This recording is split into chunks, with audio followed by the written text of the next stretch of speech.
Think of this voice as dictating a code of behavior. And every day we must make ourselves listen to it. It tells us the following: you have a responsibility to contribute to the culture and times you live in. To serve this higher purpose, you must cultivate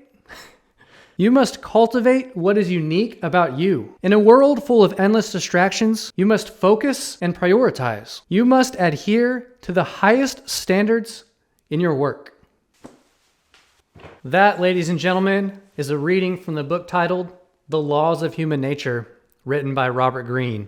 This beauty right here. I have read this book front to cover twice now. It has become a favorite of mine, somewhat of a modern day Bible for me. What I'd like to do now is read a few passages from the book and maybe communicate a thought or two about how those passages have affected me. You can see that I've tabbed several parts of this book. Every single tab has a corresponding highlight. I am going to read some bangers, so let's dive in. The purpose of the book. Page 82. Your task as a student of human nature is twofold.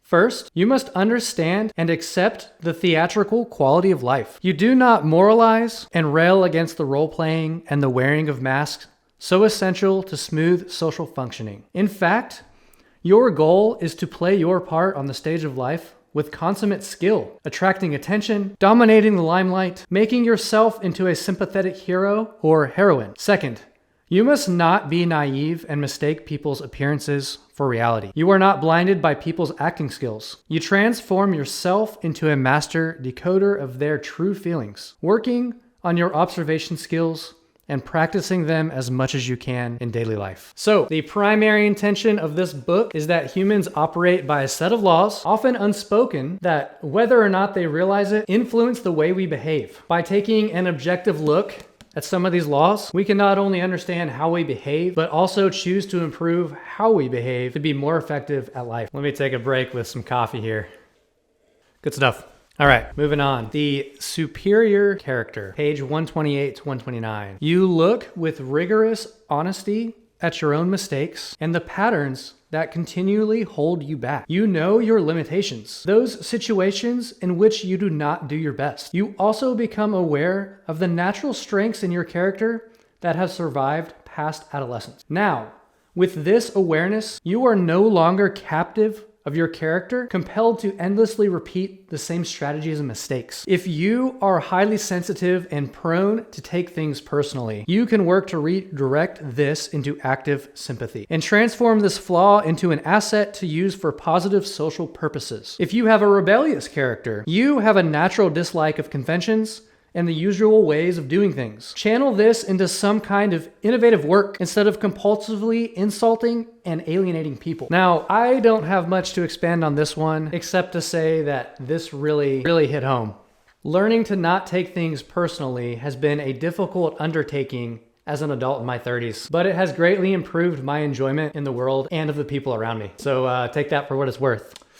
Ooh, next one. Why I move all the time and I'm still not happy. So I've moved maybe like 5 or 6 times in the last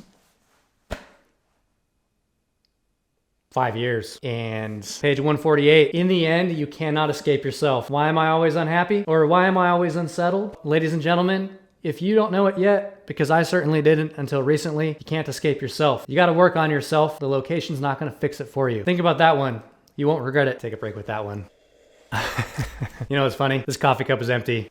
I finished the coffee a long time ago. Okay, self-absorption and empathy. Page 182. Understand, influence over people and the power that it brings are gained in the opposite way from which you might imagine. Normally, we try to charm people with our own ideas, showing ourselves off in the best light. We hype our past accomplishments. We promise great things about ourselves. We ask for favors, believing that honesty is the best policy. What we do not realize is that we are putting all of the attention on ourselves. In a world where people are increasingly self-absorbed, this only has the effect of making others turn more inward in return and think of their own interest rather than ours. Put the focus on others. Let them do the talking. Let them be the stars of the show. Their opinions and values are worth emulating. The causes they support are the noblest. Such attention is so rare in this world, and people are so hungry for it, that giving them such validation will lower their defenses and open their minds to whatever ideas you want to insinuate. What really strikes me about this passage is the concept of being self-absorbed. Since reading this, I've made efforts to pay more attention to the people around me. I've been more curious about them. I've asked more questions, and I've simply been more present with the conversations that I'm having. And it's paid dividends for me in my relationships. So there you go. Self-absorption and empathy. This is just for show. Next up is envy. I highlighted the crap out of the Beware the Fragile Ego chapter. Yeah, page 289. Ooh. Gratitude is a muscle that requires exercise or it will atrophy. Confidence in our overall abilities to learn and improve will serve as a tremendous antidote to envy. Second, we must develop a solid work ethic to back this up.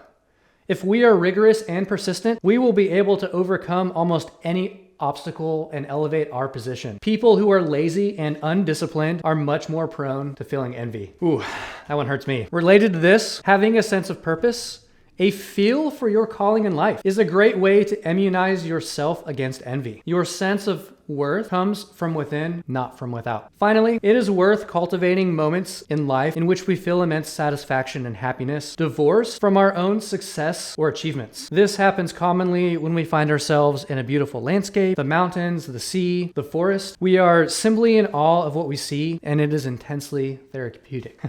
That's been a big one for me. The laws of human nature really helped me reflect on that in a way that's been useful for me to identify moments when I'm feeling envious, identify moments when I'm practicing envy, how to utilize that for something positive for myself and the others around me, to like motivate myself to work on goals such as making YouTube videos instead of just feeling sad that I'm not making YouTube videos. Okay, having a sense of purpose. Do you ever feel that the life template you were provided by your family or society just isn't for you? I know I do. I feel that way all the time. Empty coffee. Page 370. To find a higher sense of purpose, a mission that will provide us our own direction, not that of our parents, friends, or peers. This mission is intimately connected to our individuality and to what makes us unique. Finding this higher purpose gives us the integration and direction we all crave. Flipping ahead, page 380. Experimenting with the skills and options related to your personality and inclinations is not only the single most essential step in developing a high sense of purpose, it is perhaps the most important step in life in general. Knowing in a deep way who you are, your uniqueness, will make it that much easier to avoid all of the other pitfalls of human nature. Powerful stuff. Next up is knowing what you want. Human aggression isn't evil. This section focuses on the fact that we all want to influence the world. Whether we are comfortable with it or not, we have an aggression that is stimulated by this desire. Understanding that aggression and becoming comfortable with it will help us use it powerfully and benevolently. Some of Robert Greene's thoughts on that, page 499. Your goal is not to repress this assertive energy, but to become aware of it as it drives you forward and to channel it productively. You need to admit to yourself that you have a deep desire to have an effect on people, to have power. And to realize this, you must develop higher social and technical skills, must become more patient and resilient.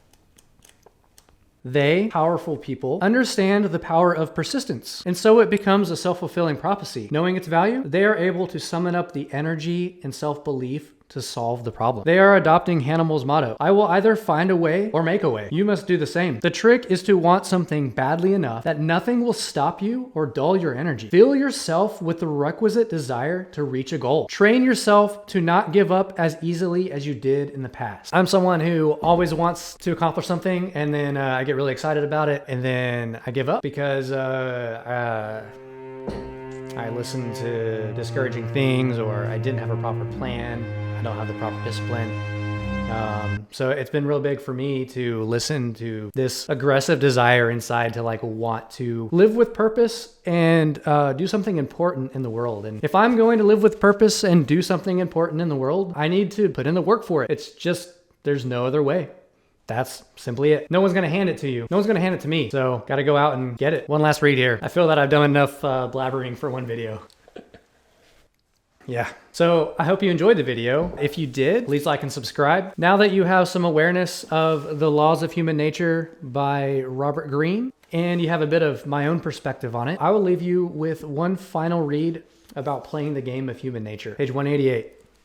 Since the game is unavoidable, better to be skillful at it than in denial or merely improvising in the moment. In the end, being good at influence is actually more socially beneficial than the moral stance. By having this power, we can influence people who have dangerous or antisocial ideas. Becoming proficient at persuasion requires that we immerse ourselves in the perspective of others, exercising our empathy. We might have to abide by the cultural prejudice and nod our heads in agreements about the need for complete honesty, but inwardly, we must realize that this is nonsense and practice what is necessary for our own well-being.